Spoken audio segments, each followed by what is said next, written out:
aqueles são os sinais que vocês devem reconhecer. Eu vou falar no geral, naquilo que será, primeiro que tudo, controlar a saúde da população, prevenir a entrada de novas doenças e o que é que se deve fazer quando surge um surto de doença.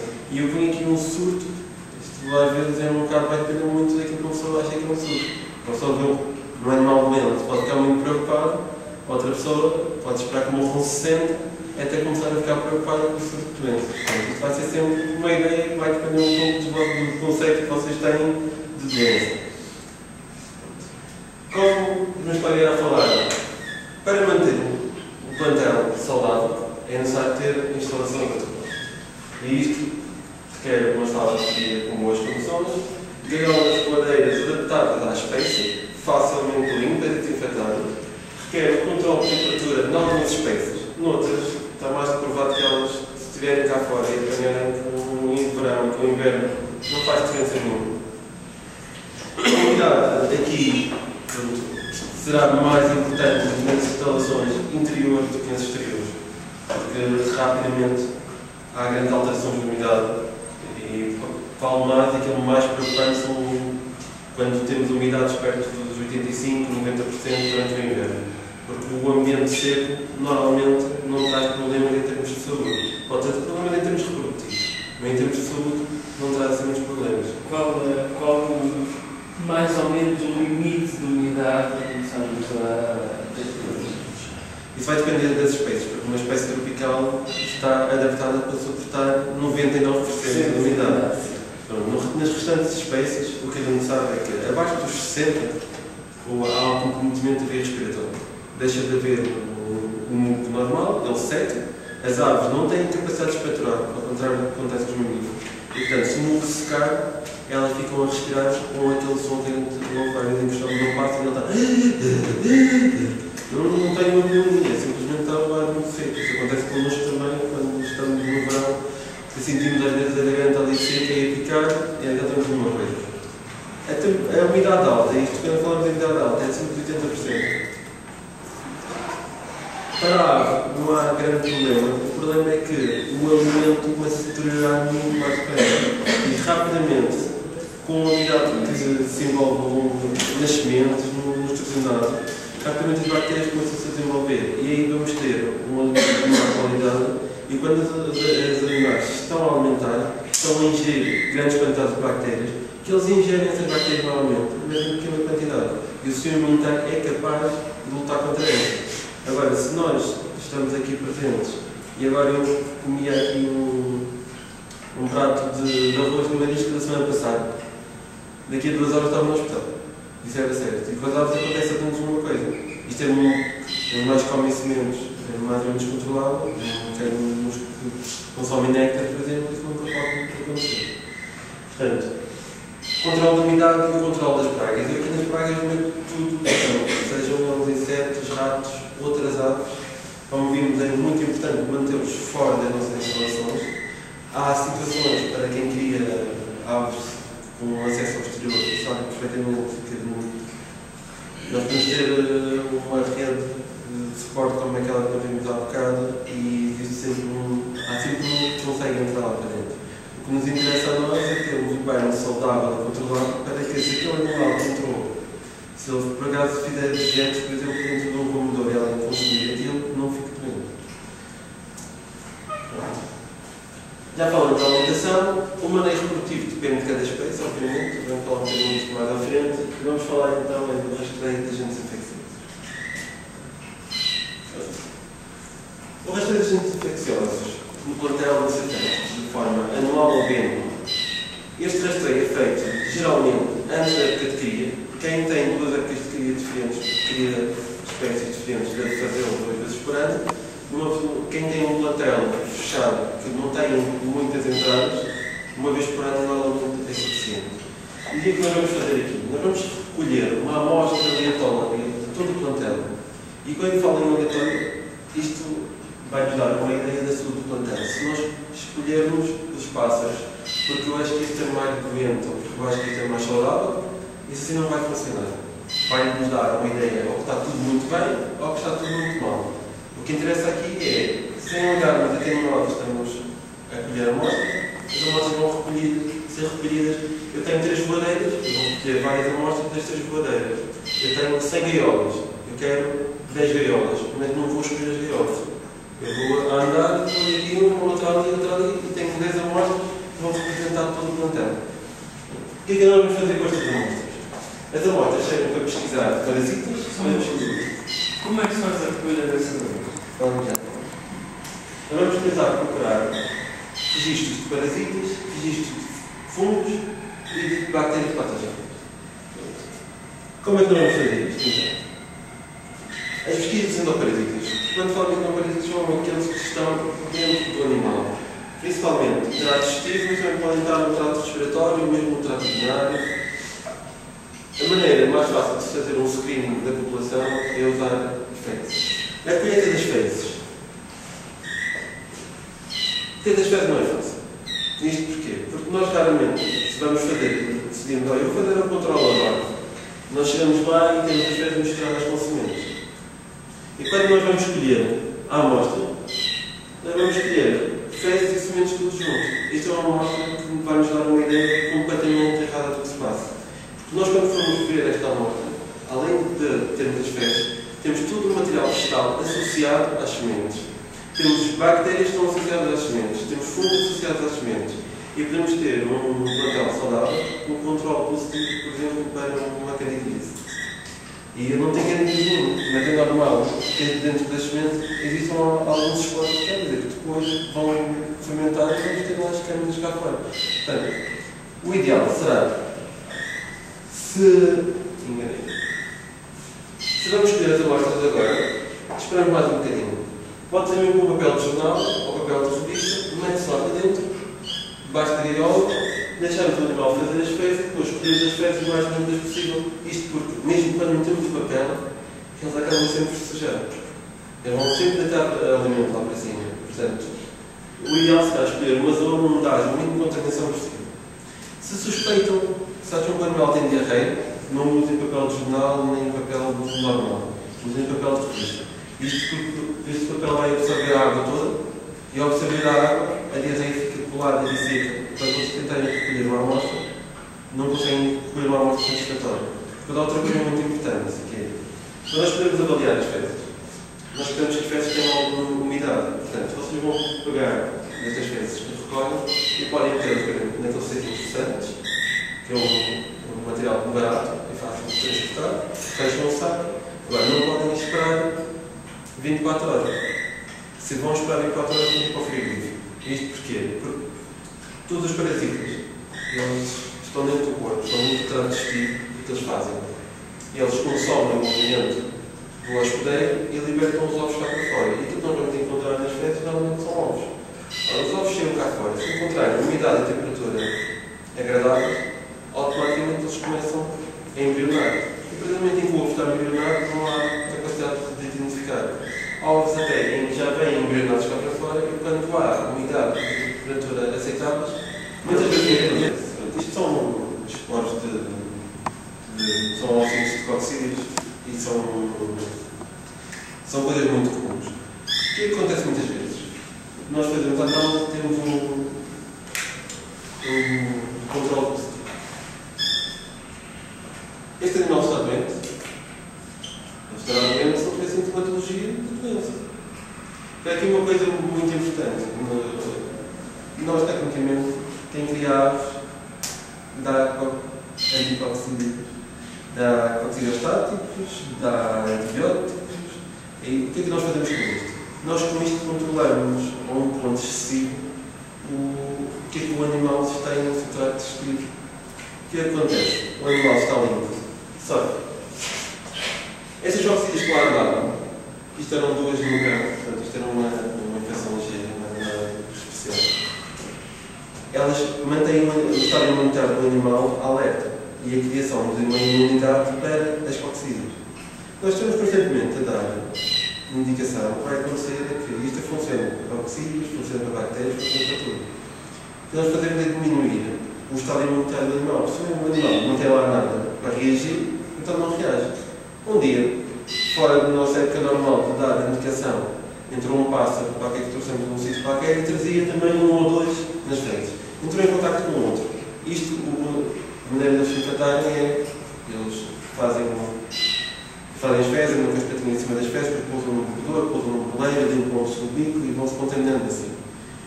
Os nossos estavam limpinhos, apanharam aquelas cocicídias, extremamente estavam lá preparados. O que é que acontece? Um animal com 2 ou 3 oocistos, num instante passam para 3 ou 4 milhões de oocistos. E é aí que se doença. Portanto, idealmente, eles devem manter sempre algum nível, tanto de cocicídios, como de bactérias, como de futuras e fungos, de maneira a manter a imunidade estável. O que é que nós vamos fazer? Nós vamos controlar isso com a alimentação e com umas boas instalações. O animal ser saudável e controla estas doenças. Muitas vezes o que acontece é situações como esta, temos controles completamente negativos e temos controles negativos porquê? Porque temos os parasitas que vivem dentro dos tecidos e não fora. E portanto, nestas situações, nós nunca vamos encontrar ovos ou qualquer sinal de que o parasita está lá. Isto é uma imagem de uma endoscopia, por acaso, é de uma cruz. Tal como elas, mas especialmente os galináceos, têm pelo menos 4 parasitas que fazem o ciclo todo dentro. Eles ingerem os ovos e o parasita move-se para dentro da parede da moela e reproduz-se lá. Se encontrar um macho e uma fêmea, encontram-se, reproduzem-se e põem milhares de ovos. Esses ovos todos vão eclodir e vão dar mais umas centenas de parasitas. São jovens, esses parasitas vão furar a mucosa e vão sair nas fezes, mas já larvas, não saem ovos. Portanto, a identificação será quase impossível. E por isso é que animais que têm acesso a fundo de terra, a probabilidade de estarem infectados com parasitas é muito maior do que animais que estão em rede, ou que estão, mesmo que não estejam em rede, que tenham um fundo que não seja de terra, que seja retirado e lavado frequentemente. Os ectoparasitas, parasitas que vivem no exterior. Aqui não há uma amostra que vocês possam colher, a não ser que vocês consigam encontrá-los, e isto no caso do ácaro vermelho é fácil, nós vemos muitas vezes nos cortes dos poleiros. Isto é um ácaro que está escondido durante o dia, à noite sai do seu esconderijo, vai à água, pica e suga ao centro, volta a se esconder. Isto é uma coisa que ele não vê. Se me trouxerem um pássaro, então não vou encontrar. Eu posso encontrar as marcas que não terem dado lá. Da mesma maneira, existem árvores que vivem debaixo da terra. Certeza que já viram quem cria periquitos, certeza que já deve que o periquito parece que nasce nos cornos. Mesmo nos canários, muitas vezes acontece, parece que a pele das patas começa a levantar e faz umas bolhas que descabam muito facilmente, e são pequenos ácaros polares. Existem também ácaros destes que vivem no sistema respiratório das aves. E esses nós conseguimos, colhendo uma amostra do trato superior, consegue-se ver. Mas nessa situação, só se a ave vier ao consultório, ou se não nos deslocarmos lá às instalações. São coisas que nós não conseguimos colher uma amostra desse tipo. A colheita de sangue é usada para fazer um rastreio dos parasitas que andam no sangue. Os parasitas que andam no sangue, nem todos fazem mal ao animal, mas fazem todos uma coisa que é diminuir as defesas. Portanto, o animal pode estar aparentemente saudável, mas assim que ele entrar em contato com outra gente, em vez de responder normalmente, ele vai responder de uma forma de pega e vai uma bactéria normal que vive no seu intestino há meses, ele pode ficar doente. Portanto, nós fazemos este rastreio quando nós desconfiamos e não existem sinais de outras patologias. Por exemplo, este parasita que está aqui dentro do ovo grandes é uma parasita chamada Toxoplasma, em que a sintomatologia característica, isto será mais nos passifórios, tanto nos exóticos como na fauna, é tudo igual. O que nós temos são animais entre 12 e 9 meses que não têm um crescimento adequado, nunca chegam a ter gordura, muitas vezes as penas, a muda nunca chega a ser feita como deve ser, e olhando para eles todos, superando a dasquinha, o que nós vemos é um glândula de tecido vermelho junto ao externo, que é o fígado. Isto porquê? Porque o parasita está constantemente a infectar novas células novas. E isto o que é que faz? Mata o animal, a longo prazo se mata. Mas o problema não é esse. Como infecta os glóbulos brancos, não há glóbulos brancos para defender o corpo. Portanto, normalmente o que acontece? Essas aves, ao fim de 4, 5 meses de vida, começam a morrer com diarreias, às vezes com infecção de trato respiratório, situações que seriam perfeitamente controladas num animal saudável. Portanto, esta verificação, obviamente, tem que ser feita por um veterinário, portanto, pode ser feita nas instalações, pode ser feita no consultório, e é feito sempre que há necessidade de procurar alterações que causam aumento do fígado. A pesquisa de fungos. A pesquisa de fungos pode ser feita nas feiras. E aqui é muito importante chamar a atenção, claro que toda a gente já ouviu falar de um fungo chamado, que era antigamente chamado Megabactéria, então que era uma bactéria, mas não. É uma levedura, muito parecida com a levedura que faz a cerveja.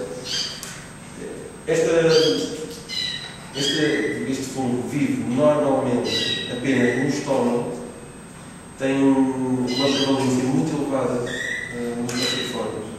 A maior parte dos animais pensa-se que hoje em dia, antigamente pensava-se que bastava vermos uma com um animal ser doente. Hoje em dia pensa-se que a maior parte dos animais tem um ou outro a viver lá de uma forma perfeitamente natural. Quando ocorre algum desequilíbrio, aqueles reproduzem de forma descontrolada e causam estrago. O que eles fazem é basicamente destruir a mucosa do estômago, o animal passa a ter úlcera, como tem dor, não come. Por isso é que vai emagrecendo. Muitas vezes o que é que se vê? A pessoa passa em cima do comedor, ele até está lá bem inteiro e não comeu absolutamente nada. Ou às vezes o que acontece é que, como fica com a digestão alterada, ele come e emagrece. Porque ele come e as sementes saem inteiras das fezes. Não há tempo para a digestão. Outra questão aqui que pode surgir é o caso da cândida. Porque a cândida ela afeta todo o trato digestivo, pode afetar o trato respiratório e normalmente, quando a cândida está a ser exportada nas fezes, nós temos já uma infecção muito generalizada e muito difundida-se no ar. A cândida é muito mais preocupante nas crias. Normalmente as crias são alimentadas pelos pais. Se os pais forem portadores de cândida, vão infectar automaticamente as crias. E as crias aí vão automaticamente ficar doentes porque o seu sistema imunitário não está preparado para aquilo. Como é que se reconhece esta cândida? Acho que não alimentam bem. Sim, mas também pode acontecer. Pronto. No caso das bactérias patogénicas, há aqui uma situação muito importante em relação às fezes frescas. As fezes vêm sempre cheias de bactérias. E, portanto, quanto mais vezes elas chegam ao laboratório, essas bactérias terão menos hipóteses de se reproduzir. Porque a questão é que, dentro do intestino, as bactérias têm um ambiente controlado. E então, o que está a crescer lá dentro e aquilo que nós queremos que cresça são as bactérias boas, são aquelas que participam na digestão. Por isso é que nós damos probióticos. Nós olhamos os probióticos, nós estamos a mandar lá para dentro bactérias boas que vão ajudar à digestão, mas mais do que isso, é impedir que as bactérias más se reproduzam. Porque elas automaticamente, como crescem mais depressa, ocupam o espaço das outras. Se as fezes demorarem muito tempo a vir, se tiverem umidade de temperatura adequada, as bactérias que estão lá podem se reproduzir. E aí pode haver uma grande diferença. E as bactérias boas não têm condições tão boas, não crescem. As bactérias más, enquanto já outras não estão a crescer, aproveitam-se e crescem. Nós temos uma amostra que diz-nos que o animal está muito doente e afinal não está. Portanto, o ideal é as fezes serem o mais frescas possíveis. Nós aí podemos, através de declarações específicas, avaliar o tipo de bactérias que estão lá.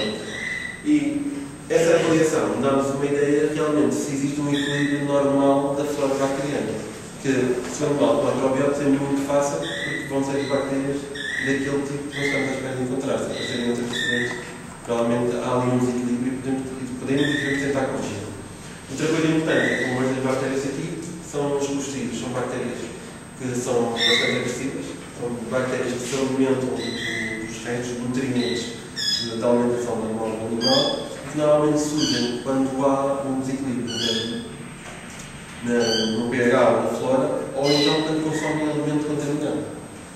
Portanto, estas bactérias causam bastante estranhamento em extrato gastrointestinal, levando muitas vezes à hemorragia. E o animal acaba por morrer muito rapidamente a partir do momento em que a bactéria se desenvolve. Portanto, se nós detectarmos estas bactérias rapidamente em animais que começam a ficar doentes, nós conseguimos impedir que os outros possam vir a ficar doentes também e morrer. Outra coisa muito importante, e muito importante, não só a nível nacional, mas a nível mundial, isto para quem vai às exposições fora e para quem adquire pássaros de fora, é a tuberculose aviária. A tuberculose aviária não é declaração obrigatória, ao contrário do resto das outras tuberculoses. No entanto, tuberculose aviária está espalhada, especialmente nos canários. Quem é criador de canário tem que ter cuidado com isto. A tuberculose está espalhada pelo país inteiro e está espalhada por uma empresa. E isto é um problema porquê? Porque nós podemos também contrair esta patologia. Depois é aquela situação que me vai falar, Ricardo, de entrar no terreno, lavar as mãos, sair, lavar as mãos, é mesmo muito importante, eliminar o máximo possível. Porque a bactéria responsável pela tuberculose aviária, ela não tem grande afinidade para os humanos. Só que nós vivemos hoje em dia com muito stress. E esse muito stress que nós vivemos baixa-nos as defesas. E se essas bactérias entrarem dentro do nosso organismo e nós não conseguimos responder adequadamente, elas podem se reproduzir e nós podemos ficar doentes. E aí a doença é exatamente igual à tuberculose humana. E é de muito difícil tratamento. Portanto, nós devemos fazer um rastreio anual. Se tivermos animais positivos, na minha opinião, o ideal será, isto é nas fezes que nós procuramos, o ideal será confirmar nos tecidos dos animais e tendo um controle positivo, na minha opinião, o que vocês devem fazer é eutanasiar esses animais todos para a vossa saúde. Nós já tivemos aqui vários clientes que não preferem eutanasiar, então estão a fazer a declarar a doença no seu canário e depois pegar esses canários infectados e mandá-los para outras pessoas para infectar mais pessoas. Eticamente, estamos a falar de um procedimento que é errado e que pode provocar, não a curto prazo, porque a tuberculose aviária é uma doença crónica de meses. E, portanto, você tem um animal, ele vai excretar as microbactérias de vez em quando, não é uma expressão contínua. Portanto, vai infectando, passa devagarinho. Mas a situação, nos últimos anos, tem sido crescente em Portugal. E, portanto, na minha opinião, se nós tivéssemos erradicado isto há 10 anos atrás, não estaríamos nessa situação que estamos a nível mundial agora. Mas, pronto, é sempre um bocado. Depende muito da ética do criador e da ética do veterinário que eu assisto. Quais são os sinais da micobacteriose? A micobacteriose, quando estamos a falar de micobactéria no água e existe uma série de células diferentes, normalmente nos canários vamos ter patologia digestiva e hepática. Portanto, estamos a falar de uma coisa muito crónica, não posso fazer uma diarreia intermitente. O que nós começamos a notar é que elas começam a perder peso. Elas perdem peso e uma coisa que acontece muitas vezes é como uma micobactéria afeta o intestino, o intestino está inflamado. Então, no abdômen vemos aquilo que muitas vezes chamam uma veia do intestino, que não é mais do que um bocado de intestino que está muito inflamado e que está tão vermelho. Pronto, nessa situação vamos fazer sempre controle. O que nós temos encontrado é que a maior parte deles, principalmente se forem mais jovens, não têm sintomatologia nenhuma. Excretam a micobactéria em determinados dias, outros dias não excretam nada. O que nós vamos notar isso é sempre no animais adultos. Uma coisa que leva muito tempo a acontecer. Da mesma maneira que falamos da micobactéria, a clamídia é a mesma coisa. Que ali também pode passar para nós. Também é uma doença crónica, não é uma doença das crias. As crias não vão ter. Embora é uma doença que tem efeitos sobre a reprodução. Porque deixa o animal no estado. Como ela tem tropismo para infectar os testículos, deixa os machos infectos. E nós se temos machos que são infectos, podemos começar a desconfiar disso e podemos fazer um rastreio depois da clamídia. Como é que nós vamos impedir que o nosso plantel, que está saudável, fique contaminado? Idealmente, nós vamos adquirir apenas aves que tenham um certificado veterinário. Olha, isto é para esquecer. Porquê? Porque se eu tenho 100 canários e decido que vou vender 20, não vou arranjar 20 certificados veterinários. Isso é quase impossível. Então o que nós temos que fazer? Quem adquire estas aves é que tem que ter a consciência daquilo que vai adquirir. E portanto, aqui há uma coisa muito importante que é a história do animal. Nós conhecemos o criador muito bem, então sabemos que o criador tem tido problemas ou não. E isto é muito importante porque, para um criador, como eu disse há bocado, eu falo com muitos criadores que me dizem que no correto é que conseguem tirar 100, 120 passarinhos, mas morrem 60. E eles dizem que isto é normal, sempre foi assim. Como foi sempre assim para eles, eles acham isso normal. Isso pode ser más condições na instalação ou pode ser doença. Eu falo com outros que ainda não morreu nenhum. Estão assim, que não estão a crescer como deviam e já estão em pânico. Portanto, Isto varia muito consoante a pessoa. Agora é preciso ver que nós vamos adquirir um pássaro que conseguimos obter o máximo de informação. Também para nos prevenirmos sobre aquilo que a gente está a trazer para dentro das nossas instalações. Porque eu vou buscar um animal e se eu vou buscar um, é fácil observar, mas se eu vou buscar 30, vamos perder um bocadinho de tempo e depois, o primeiro, tentamos ver mais ou menos com atenção, porque outros já nem temos a ver. Este está morto, mas isto é um pássaro que, superando as penas do abdômen, vê-se aqui do fígado. Animais que estão gordos, ou como um corredor do fígado que torna-se visível. Este animal não está gordo, não tem gordura acumulada. Portanto, se ele tem um fígado visível, alguma coisa se passa. E aqui pode não ser infeccioso. Pode ser apenas um animal que esteve gordo e que passou fome. Esta gordura já foi, mas o fígado continua gordo. Sabe? Nessa situação, este animal não pode entrar dentro do plantel. Tem que ficar em quarentena. Pelo menos umas 3 semanas. Tem que comer bem, tem que beber, tem que estar numa gaiola limpa. Se ele recuperar, não era nada. Se ele não recupera, se queremos mesmo este pássaro, devemos testar este pássaro para saber se passa alguma coisa. Da mesma maneira, um canado com penas claras, a inflamação nota-se, porque a pele está vermelha. E o canado se for vermelho. Se ele não for lá ver, se não formos mexer nas penas, afastar, não temos nada. Se isto é uma ave que tem uma infecção por tricomonas. Nós temos o nosso plantel sem problema nenhum, temos esta ave lá, ela entra em contato com a ave do lado. Entretanto, nós trocamos um cúmulo sem querer e, passado um mês, temos todos os pássaros doentes. A inflamação. Sim, mas a inflamação na pele vermelha é muito mais escura. Porque há acumulação de sangue, a pele escurece. Quando não temos inflamação, a cor da pele muda sempre. E se nós temos um pássaro claro, é muito fácil porque à distância vê-se. Num pássaro vermelho não se nota tão bem. Este afastamento das penas, mesmo os próprios folículos, e a entrada de cada pena está inflamada. E essa zona está muito mais escura do que a pele à volta. Portanto, o que é que nós queremos fazer? Então, se queremos dar um seguro, fazemos quarentena de animais. Então, a minha colega disse que ela ser uma sala separada. Não temos uma sala separada. Então, na nossa sala, fazemos uma divisão. E esses espaços vão estar completamente afastados.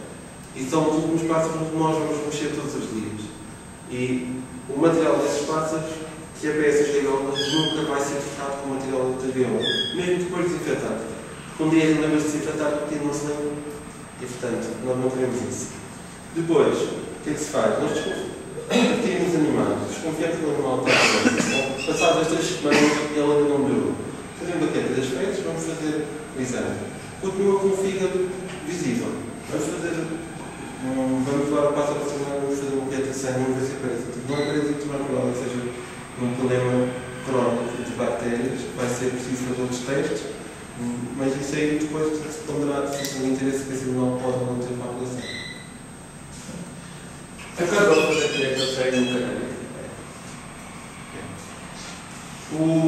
No caso dos citacídeos, aqui então mais complicado.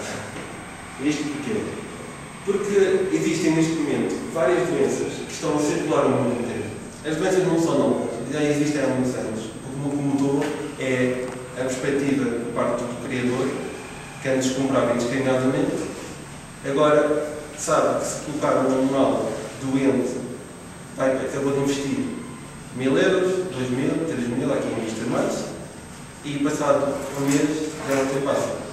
Então, quem tinha muito dinheiro há algum tempo, agora já não tem assim tanto dinheiro quanto isso, portanto já pensa muito mais nisto. E tal, a história da aquisição, se nós vamos adquirir crias, é um risco. Adquirir as crias é um risco, porque a maior parte das patologias, entre a idade do desmame e a idade adulta, é quando se vão revelar. Portanto, nós podemos estar a adquirir animais que parecem saudáveis, têm um comportamento saudável e depois vão infectar os nossos animais todos dentro das instalações e vão acabar por morrer e matar os outros que lá estão. A observação atenta do exemplar é sempre importante e aqui chama a atenção para uma coisa muito importante. Aves destas muitas vezes têm um sucesso reprodutivo e o criador decide, vou vendê-las e o criador diz, ela não tem penas, está barato, vou comprá-la. Atenção, que isto pode ser um sinal de stress. É a coisa do mais, toda a gente tem como fora, porque vai ganhar tempero porque está a tornar. E no caso dos chineses africanos, isso até é verdade e acontece com muita frequência. Agora, este também é um tempero. Qual é a diferença entre um e outro? Eles antes apenas em sítio que não chega. Esse tempero é. Estes temperos que estão a nascer em mim. Penas de infusão vermelha, isso não devia ser. Tem penas que estão a sair com um aspecto completamente estranho. São penas anormais. Mas isto é a doença do bico das penas, dos psicocídios. Isto é uma doença que vocês compram um passarinho canino. Na primeira muda pode não acontecer totalmente nada, na segunda muda começam a aparecer estas penas e isto vai continuar. Se ele sobreviver à multiplicação do vírus, vai continuar a acontecer até ele ficar completamente nulo. Isto aqui não é esta situação, mas pode ser. Isto porquê? Porque nesta fase, na fase inicial, as penas causam muita comichão e os animais, com aquela irritação, puxam-nos fora. E inicialmente parece um caso um animal que se pega só, está estressado, ou pode ser uma damage por bactérias, por fungos, pode ser um caso também de dilatação do próprio ventriclo, pode ter uma alergia cutânea, eles começam a se tornar antes de ter os sinais digestivos. Portanto, muita atenção, estes negócios muitas vezes não são negócios, isto às vezes é o maior problema que a gente pode arranjar. Depois, eu nos pesticidas aconselho sempre a quarentena, exatamente por esta situação, para eles poderem ter doenças que trazem do sítio onde vêm e que só se vão falar mais tarde. E, normalmente aconselha-se que façam pelo menos 3 semanas de quarentena antes de se juntar à coleção.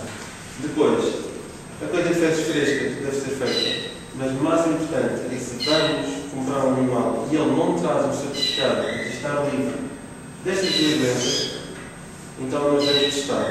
Se pagamos 1000 euros por ele, estas duas doenças juntas do teste ficam nos 50 euros. Acho que compensa. E isso é mesmo muito importante, porque o coronavírus, há 4 anos atrás, ninguém sabia que ele existia, os pássaros morriam, não se sabia porquê. Agora descobriu-se que, afinal, está a espalhar um inteiro, está a matar papagaios na América do Sul, os selvagens, está a matar na Austrália e nas coleções está a matar indiscriminadamente. E isto é uma doença que tem um ritmo estranho, porque nós podemos ter uma coleção e temos os animais todos infectados. Aquele morre ao fim de 3 semanas de estar infectado, aquele vai morrer ao fim de 8 anos. E, portanto, não há uma maneira de nós sabermos realmente o que vai acontecer quando o vírus entra na nossa exploração. O que nós temos que fazer é testar antes de juntar àqueles que são saudáveis. Porque este vírus é espalhado através da respiração, é espalhado no pó das prendas e é espalhado nas fezes. Portanto, a possibilidade de contacto é imensa. E mesmo que eu tenha uma bateria ali e tenho outra aqui, o ar entre as duas é suficiente para os animais se infectarem. Portanto, na minha opinião, é insensato adquirir animais hoje em dia sem testar coronavírus e clamídia. Porque a clamídia é a principal razão para eles do insucesso reprodutivo. Ele infecta os ciclos dos machos, nós temos animais que parecem saudáveis, têm uma infecção crónica, latente, que só vai matar o animal daqui a 3 ou 4 anos. Mas neste momento eles não estão incapazes de se reproduzir e, portanto, deixa de ter interesse para quem é criador com o intuito da reprodução. Estes dois vírus, este é o vírus do bico das penas, este é um vírus muito importante na fase entre a eclosão do ovo e a primeira muda, e também no caso dos paciformes também não é, só que a questão aqui é, como é nessa fase inicial, nós não temos grande maneira de prevenir isto. Nós temos aqui de identificar isto, porque isto passa dos pais para os filhos. E uma vez tendo um vírus dentro do plantel, nós vamos ter insucesso reprodutivo para sempre. E o remédio para este vírus não é matar animais. Passa simplesmente por ficar numa época de cria sem criar. Porque como os pais não passam para os filhos, não voltam a ser infectados outra vez. E o vírus acaba por desaparecer. Então isto é uma questão de identificar o vírus e depois ter paciência e esperar um ano sem fazer absolutamente nada. Surto de doença. O que é o mais importante não perder a cabeça. Isto porquê? Porque o que o veterinário precisa é de informação. E quanto mais informação forem capazes de transmitir, menos dinheiro nós vamos precisar de gastar. E isso é uma coisa muito importante. Além do mais, o que acontece muito é que, por exemplo, imaginem que um vírus entrou num caneco. Existem muitos vírus que podem causar exatamente os mesmos sintomas. Nós não vamos testá-los todos. Isso é incomportável financeiramente. Para não falar que, mesmo que a gente vá testar todos, o animal que nós estamos a testar pode não ter o vírus. E o outro que está ao lado pode ter. Portanto, nós o que precisamos é de ter o máximo de informação possível e depois escolhermos as melhores amostras para cada situação. Portanto, a primeira coisa que vocês devem fazer é aquele animal não está bem, parece-vos mal, mas tem uma ideia aqui, não interessa aqui. Isola. Esse animal tem que ficar isolado dos outros. E se fica isolado dos outros, não é pegar nele e meter junto com os outros que estão na quarentena à espera de entrar, porque aí vai infectar as outras pessoas. Não. Tem que ficar mesmo isolado. Depois, há aqui dois conceitos que eu preciso que vocês entendam para a vossa vida como criadores. Morbilidade e mortalidade. O que é morbilidade? Morbilidade é que vocês olham para um plantel que está doente e vocês veem muitos pássaros estão doentes. Eles não comem, não se chegam, não se reproduzem, passam mais tempo no leito, estão deprimidos. Eles estão doentes. Uma doença que dá 90% de morbilidade e 1% de mortalidade. Essa é uma doença que possivelmente terá um tratamento eficaz e ficará tudo bem. Uma doença em que vocês chegam, não têm animais doentes e eles estão a cair. Ele ficou doente agora e morreu. O outro que estava ao lado estava bem agora, à noite já está morto. Amanhã já morreram mais 5. Se uma doença com elevada mortalidade, essas doenças vão ter, quase certeza, um tratamento ineficaz. E, portanto, quanto mais rápido nós identificarmos que tipo de doença que tem, mais rápido podemos intervir. Porque, nesse caso de grande mortalidade, o que nós temos de fazer é separar os animais rapidamente e tentar, andando para trás e com um bom registro, saber estes animais estão a morrer, porque eles vêm em contato com alguma coisa, porque são, por exemplo, eu estou a criar canais de canto e canais de cor, são morrinhos de canto. Então, há uma coisa que eu estou a fazer mal. São morrinhos de canto, é um bocado estranho, porque é a mesma espécie, então há alguma coisa de uma maneira que tem que estar mal, isso pode-se corrigir. Portanto, o máximo de informação é melhor para nós e melhor para vocês. Depois, se eu mostro esta imagem, o que é que isto vos diz?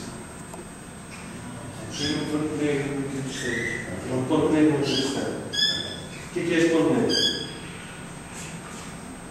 Depende do lado que ele esteja, não é? Este ponto negro só pode estar com nós.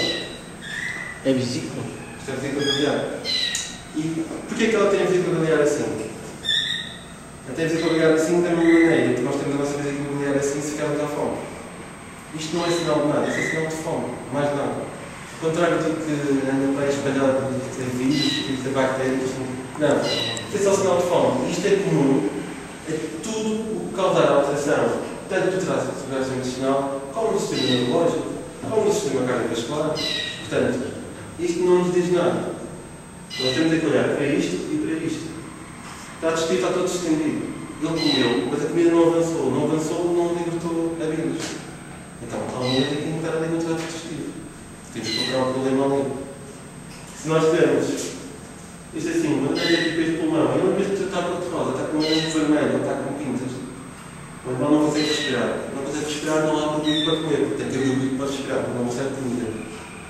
Fica com a vesícula também dilatada. Portanto, esta situação vai depender muito da tal história, mortalidade e morbilidade. Se temos isto e temos muita mortalidade, tem que ter as duas uma. Ou vem a infecção, vem do ovo, ou é algo que os pais que estão a transmitir. E isto vai depender depois, é tal informação que nós precisamos. Ele morre quando? Primeiro dia, segundo dia, terceiro dia, pós-inclusão, ou morre no primeiro dia, outro morre no quarto, outro morre no sétimo, depois uns ovos não nasceram. Portanto, toda essa informação vai nos apontar para situações diferentes. Vírus, bactérias, muita umidade. Portanto, tudo isto é muito importante. Se conseguirmos fazer um registro destas alterações, só nos estão a ajudar. Este canal, o que acontece? Do olho, do bico, Isto é varíola. Agora, esta é a forma cutânea da varíola. A varíola tem mais de duas formas. Tem a forma única, em que vamos ter um animal com pneumonia, com expectoração, que não é bem expectoração, simplesmente tem mucosas toda inflamada, ele come, não consegue engolir e acaba por morrer à fome. Nesta situação cutânea, a partir do momento em que ele tem todos os lábios e os olhos inflamados, fechadinhos, não consegue comer, acaba por morrer à fome, mas depois tem uma forma sistémica, vai afetar o pulmão, intestinos, ou seja, vai afetar todas as mucosas e nós não vemos nada do lado de fora. Do lado de dentro, o vírus espalha-se por todo o lado e os animais morrem rapidamente. Quando não estão assim, não morrem rapidamente, não demoram muito tempo. É aquela história: mortalidade, morbilidade. Mesma doença, 3 formas diferentes de atacar. Portanto, quem já viu isto? Nas portas de aerógrafos, nos coleiros. Isto são os tais ácaros vermelhos. Quando eles estão. Fizeram a expulsão. Nós viramos a portinha. E eles estão lá todos, metidos dentro. Nos poleiros de plástico, dentro do tubo de poleiro de plástico. Mesmo nos poleiros de madeira, se o apoio do poleiro de madeira tiver folga, entre as ranhuras do poleiro de madeira, lá estão eles metidos. Isto é um problema crónico. Eles estão constantemente a tirar sangue às aves, elas ficam fracas, mas isto é uma coisa que se resolve facilmente. Não é um problema muito grave. Agora, requer o quê? Requer uma limpeza profunda das instalações, desinfecção das instalações, desparasitação de todos os animais e ainda, preferencialmente, se usamos ninhos de material perecível, que não sejam de plástico saudáveis, mudar todos os ninhos. Temos um surto de doença, mas já tem o vosso registro feito. O que é que vamos precisar de fazer? Pesos de amostras. Podem trazer já fezes. Os pássaros estão a morrer, não há melhor amostra do que o pássaro que está a morrer. Preferencialmente, cavadinho no rio. Isso é o animal ideal, porque as aves são animais muito pequenos, têm uma temperatura corporal muito alta. A partir do momento em que eles morrem, as bactérias que estão a viver no intestino começam rapidamente a multiplicar-se. O animal apodrece em poucas horas. Portanto, se o animal, se conseguirmos ter um animal fresco, acabou de entrar há pouco tempo, nós conseguimos maximizar toda a informação que temos lá de dentro.